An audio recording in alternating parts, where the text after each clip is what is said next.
మరో breaking news చూస్తున్నాం. Mastan Sai arrest వ్యవహారంపై రాజ్ తరుణ్ మాజీ ప్రేయసి లావణ్య సంచలన ఆరోపణలు చేశారు. తాను కూడా మస్తాన్ సాయి బాధితురాలినేనని తెలిపింది.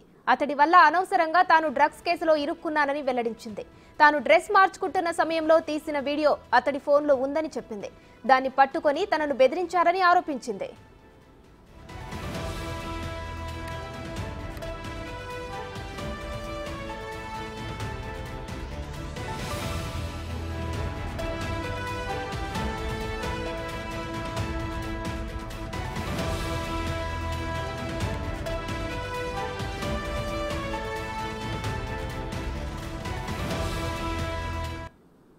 రివీల్ అయితే చేస్తాడు.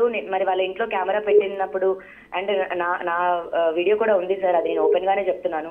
ఓ మీరు కూడా బాధితులు ఇప్పుడు ఆ వీడియోస్? నేను కూడా బాధితులనే సార్. నావి కూడా టెలికాస్ట్ చేస్తామని నన్ను బెదిరించాడు మస్తాన్. మొన్న వారం క్రిందట కూడా నన్ను బెదిరించాడండి మస్తాన్. ఓకే, అంటే ఎట్లాంటి వీడియో? సో మేము ఫస్ట్ మస్తాన్ వాళ్ళ ఇంటికి వెళ్ళినప్పుడు రూమ్ లో కెమెరా ఉండింది సార్. నేను డ్రెస్ చేంజ్ చేసుకున్నాను. ఆ వీడియో ఒకటి మస్తాన్ దగ్గర ఉండింది. అండ్ నన్ను గుంటూరులో నన్ను కొట్టి నా ఫోన్స్ కాపీ చేసుకున్నప్పుడు నా iCloud and 2 Gmails Google photos through takeout ద్వారా నా ఫొటోస్ కాపీ చేసుకున్నారు సార్. సో నా పర్సనల్ ఫొటోస్ కూడా అతని దగ్గర ఉన్నాయి. అవన్నీ నేను మీడియాకి ఇస్తానని చెప్పడం జరుగుతుంది. ప్రముఖ యూట్యూబ్ ఛానల్స్ వాళ్ళందరికీ కూడా నా ఫొటోస్ అవన్నీ ఇచ్చింది మస్తానేనండి.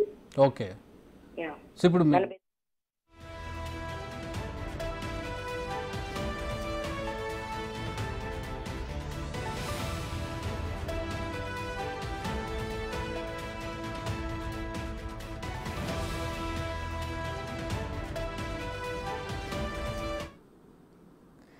రైటికల్ లావణ్య కేసులో మస్తాన్ సాయిని అదుపులోకి తీసుకున్నారు పోలీసులు. దీనికి సంబంధించి మరిన్ని డీటెయిల్స్ మా ప్రతినిధి రానా లైవ్ లో అందిస్తారు. రానా,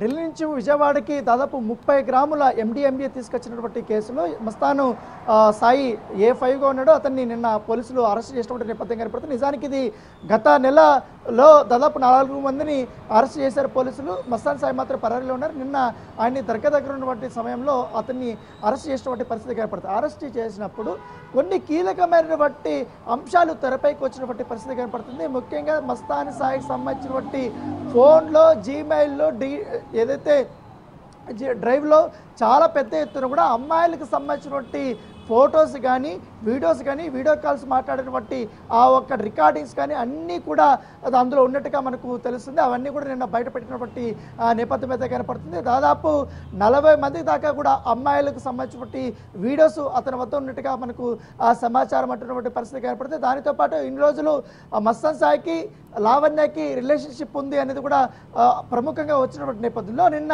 లావణ్య బిగ్ టీవీతో మాట్లాడుతూ సంచలనమైనటువంటి ఆరోపణలు కూడా చేయడం జరిగింది. తన వద్ద మస్తాన్ సాయి వద్ద తనకు సంబంధించిన వ్యక్తిగతమైనటువంటి వీడియోలన్నీ కూడా తన వద్ద ఉన్నాయి. అందుకే నేను భయపడిపోయాను. ఆ వీడియోలు తీసుకోవడానికి నేను వెళ్ళినప్పుడు అతను ఫోన్ తీసుకున్నప్పుడు నా పైన దారుణంగా దాడి చేసి గాయపరిచారు, నన్ను ఇంకో రకంగా కూడా అసాల్ట్ చేశాడనేది కూడా ఆమె గుంటూరు పోలీస్ స్టేషన్లో కేసు పెట్టారనేది కూడా ఆమె వివరణ ఇచ్చినటువంటి నేపథ్యం కనపడుతుంది. సో ఇన్ని రోజులు నేను మస్తాన్ సాయి పేరు బయట పెట్టకపోవడానికి కారణం వచ్చి తన వద్ద ఉన్నటువంటి వీడియోల కారణం అంటూ కూడా ఆమె చెప్పినటువంటి పరిస్థితి కనపడుతుంది. అయితే నిన్న మస్తాన్ సాయికి సంబంధించినటువంటి కొన్ని వీడియోలు ఫొటోస్ అనేది బయటపడ్డాయి. దాంట్లో 4-5 మంది అమ్మాయిలకు సంబంధించినటువంటి విషయంలో చాలా సన్నిహితంగా ఉన్నటువంటి ఆ ఫోటోలు మస్తాన్ సాయి ఫోన్లో ఉన్నట్టుగా పోలీసుల నుంచి కూడా సమాచారం వచ్చిన నేపథ్యంలో అవన్నీ కూడా నిన్న బయటకు వచ్చినటువంటి నేపథ్యంలో సో మస్తాన్ సాయి చుట్టూ కూడా ఇప్పుడు పూర్తి స్థాయి కేసు అనేది తిరుగుతుంది. ఒక పక్క డ్రగ్స్ కేసు, మరోవైపు అక్రమంగా అమ్మాయిలకు సంబంధించినటువంటి ఫొటోస్ వీడియోస్ పెట్టుకొని బ్లాక్మెయిల్ చేస్తున్నారంటూ కూడా ఆ వైపు కూడా పోలీసులు దర్యాప్తు చేయడానికి ముమ్మరం చేస్తున్నటువంటి నేపథ్యం అయితే కనపడుతుంది. ఎందుకంటే దానితో పాటు లావణ్య పైన మస్తాన్ సాయికి సంబంధించిన వాళ్ళ తండ్రి కూడా కొన్ని ఆరోపణలు చేశాడు. ఎందుకంటే లావణ్యనే మస్తాన్ సాయిని గత కొంతకాలంగా కూడా బ్లాక్మెయిల్ చేస్తుంది, దాదాపు 10 కోట్ల రూపాయల వరకు కూడా డబ్బులు అడిగిందంటూ కూడా కొన్ని కామెంట్లు చేయడం జరిగింది. దానిపైన కూడా లావణ్య స్పందించింది. అసలు నా వీడియోలు పెట్టుకొని నన్ను కొట్టి నా పైన ఆరోపణలు చేయడం ఏంటి, నేను ఎంతగా విసిగిపోయాను, ఎంతగా నలిగిపోయానో మీకేం తెలుసట్టు కూడా ఆమె కామెంట్ చేసినటువంటి నేపథ్యం. చెప్పండి ఉమాశ్రీ. రానా, అలాగే గుంటూరులోనే సుభాని హోటల్ కూడా ఇందులో ప్రత్యేకంగా వినిపిస్తుంది. హోటల్ పేరు, ఆ హోటల్ యజమాని 2 కుమారులు కూడా ఇందులో ఇన్వాల్వ్ అయినట్టు తెలుస్తోంది. దీనిపై డీటెయిల్స్ ఏంటి రానా? ఇది మరో ఆసక్తికరమైనటువంటి పరిణామం చెప్పుకోవచ్చు. ఎందుకంటే గుంటూరు జిల్లాలోనే సుబాని హోటల్ తెలిసినటువంటి వారు ఎవరు కూడా ఉండరు, అంత ఫేమస్ అది. అక్కడ వచ్చి బిర్యానీ తినడానికి చాలా ఉత్సాహంగా చూపిస్తారు. కానీ 4 సంవత్సరాలకు ముందే ఈ సుబాని హోటల్ సంబంధించిన యజమాని కుమారులు ఎవరైతే ఉన్నారో కాజా కానీ అలాగే షరీఫ్ కానీ వీళ్ళిద్దరు కూడా డ్రగ్స్ కేసులో అప్పుడు ఇరుక్కుపోయారు. అప్పుడు అరెస్ట్ అయినటువంటి సందర్భం. ఇప్పుడు తాజాగా 30 గ్రాముల MDMA ఢిల్లీ నుంచి తీసుకొచ్చి ఆ కేసులో విజయవాడ రైల్వే స్టేషన్ దగ్గర వాళ్ళు ఉండడము, అక్కడ రెడీ హ్యాండెడ్గా ఎన్ఫోర్స్మెంట్ డిపార్ట్మెంట్ వాళ్ళు పట్టుకోవడము, ఇవన్నీ ఒక సంచలనంగా మారినటువంటి నేపథ్యం కనపడుతుంది. దానితో పాటు ఈ కేసులో కూడా మస్తాన్ సాయికి లింక్ ఉంది.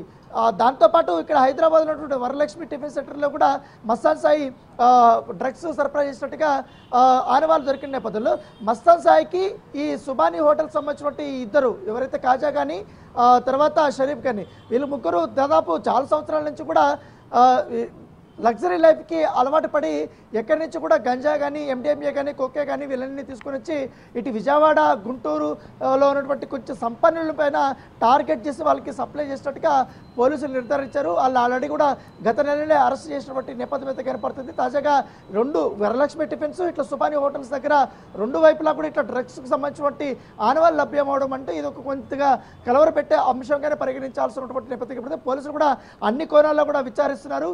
ఎప్పటి నుంచి కూడా కాజా కానీ షరీఫ్ కానీ వీరు డ్రగ్స్ దందాలో ఉన్నారు. దాంతోపాటు మస్తాన్ సాయి ఎప్పుడు వీళ్ళకి పరిచయం అయ్యారు, మస్తాన్ సాయి ఎప్పుడు ఎక్కడ పంపంటే ఎక్కడ లొకేషన్ పంపిస్తే అక్కడికి వీళ్ళు వెళ్ళి అక్కడ తీసుకురావడము, దాన్ని ఇక్కడ సప్లై చేసి పెద్ద మొత్తంలో డబ్బులకి వీళ్ళు డ్రగ్స్ని అమ్మడం లాంటి విషయాలన్నీ కూడా బయటకు పడ్డాయి. కాబట్టి ఆ కోణంలో కూడా పోలీసులు పూర్తి స్థాయిలో విచారణ చేస్తున్నారు. దాంతోపాటు సుబాని హోటల్లో సంబంధించిన మరికొంతమంది ఎవరైనా ఇన్వాల్వ్ అయి ఉన్నారన్న దానిపై కూడా పోలీసులు విచారణ చేపిస్తున్నట్టు నేపథ్యం. సో ఏదైనా రాజ్ తరుణ్తో మొదలైనటువంటి కేసు మస్తాన్ సాయి, లావణ్య, ఇప్పుడు సుబాని హోటల్కి సంబంధించినటువంటి కుమారులు అందరూ కూడా ఇప్పుడు దీంట్లో ఇరకపోయినటువంటి నేపథ్యం కనపడుతుంది.